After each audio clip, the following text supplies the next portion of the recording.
ლაგოდეხის მუნიციპალიტეტში მსოფლიო სიკეთის დღე აღინიშნა. ღონისძიება მერის მხარდაჭერით გაიმართა, რომელსაც 100-მდე ხანდაზმული მოქალაქე ესწრებოდა. ღონისძიებაზე შესრულდა მუსიკალური და ქორეოგრაფიული ნომრები. სტუმრებმა ახალგაზრდებისთვის სიკეთის შესახებ ჩანაწერები გააკეთეს და სიკეთის ხეზე ჩამოკიდეს.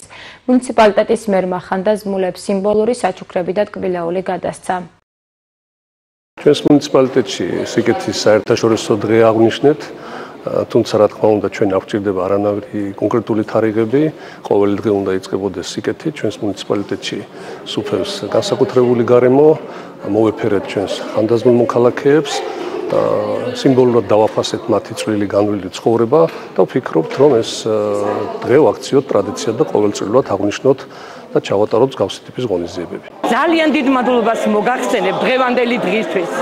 ვაკეთოთ მართლაც სიკეთე, სიყვარული ვთესოთ ამ ქვეყანაზე. გაუმარჯო საქართველოს, გაუმარჯო ჩვენ პატარა ლაგოდეხს. აი ესეთი ყურადღება, აი ესეთი დაფასება, დაგვაფასე ძალიან და დიდი მადლობა ყველას. დღეს ძალიან ღირსშესანიშნავი დღე არის ჩვენს ლაგოდეხის რაიონში.